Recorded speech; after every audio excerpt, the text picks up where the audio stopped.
Assalamu alaikum, sir. Wa alaikum salam wa rahmatullahi wa barakatuh. Ẹ káàárọ̀, sir.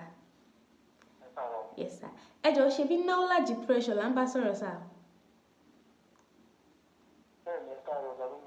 Yes, sir. Ẹ kú ọjọ́ ìbí ẹni, sir o. Àṣẹ iṣẹ́ àmọ́dún, inshallah.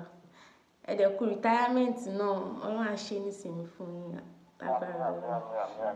Yes, sir. Ẹ kú ọdún, ẹ kú ìyèdún. Aládé okú ọdún o. Aládé kọ́ ọmọ olókùn ọ̀la. Sàlùjọ ọmọkùn tó tọ̀yọ̀ lé wa bàbá mi ẹ kú ọdún ẹ kú ìyèdún. Ẹ mọ̀ sá mọ́dúnmọ́dún nílé ayé. Lágbára wa ìlú ọba kò ní tìrì débi pé yóò jábọ́ lọ́wọ́ yín ẹ nímọ̀ nira títí ayé. Ìjẹ́ àlòògbó ní yín kọ́lé dọ̀yí ara àdílé jẹ́ ọmọ asọyẹ tán kẹ́ ẹ tó sòoru. Ìjẹ́ àlòògbó ọmọ ẹkùn níbà ọmọ olókè mẹ́rìndínlógún tí ń bẹ lẹ́yìn. Wọ́n ní mẹ́rin àdúró bọ̀ mẹ́rin abẹ́lẹ̀ bọ̀ mẹ́rin àkúnlẹ̀ bọ̀ mẹ́rin tó kù ní bàbá yìí ti ń sọ yẹtẹ́ ti ń sòoru. Wọ́n lójó ní fara àgbẹ̀tì láíláí ní àbísọ́yẹ́ lọ yẹ́ pa. Lòdì àwọn bàbá rẹ̀ tó bí ọlọ́mọ ọmọ ajíbòwú mọ́ gbọ́ dídùn wẹ̀lú mi. Lòdì ara rẹ̀ sá pélé kò pọ́n. Ara ẹ̀sà dúdú lẹ̀ gbé pupa làbúrò nílé yìí. Wọ́n ní dúdú là kọ́ fọ́ ọmọ fún. Ìjọ ọdún bí dúdú tó nà mọ́ tàbí láàgbọ́ ọmọ lọ́ọ́ dúdú tá ìfífú pupa. Ṣèní ń hò ṣèní. Ṣèní ń hò ṣèní ní fara rẹ̀ sá nínú bọ́ọ̀lì òbúkọ ní yámọ̀dé lára. Lòdì àwọn bàbá rẹ̀ tó bí ọlọ́mọ bàbá mi ẹ kú ìyèdún.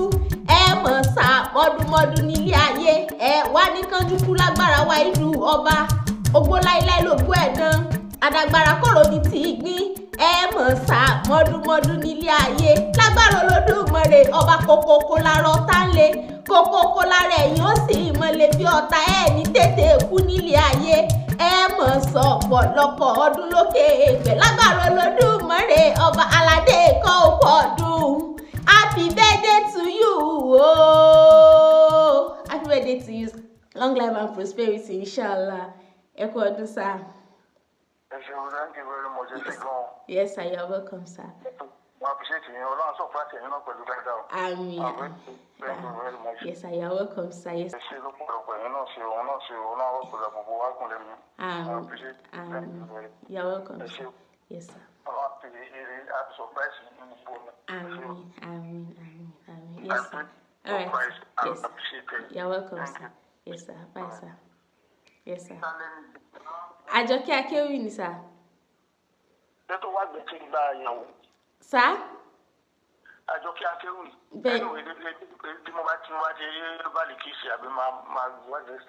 Bẹ́ẹ̀ni, sir. Thank you. You're welcome, sir. It's your contact. Yes, sir. This is my phone number, sir. All right. Thank you very much. You're welcome, sir. You're welcome, sir. Enjoy your day, sir. Long life and prosperity, inshallah. Thank you very much. I'm very grateful. You're welcome. Thank you for making my day. Yes, sir. Yes, sir. You're welcome, sir. All right, sir. Bye, sir. Thank you. Bye. Yes, sir.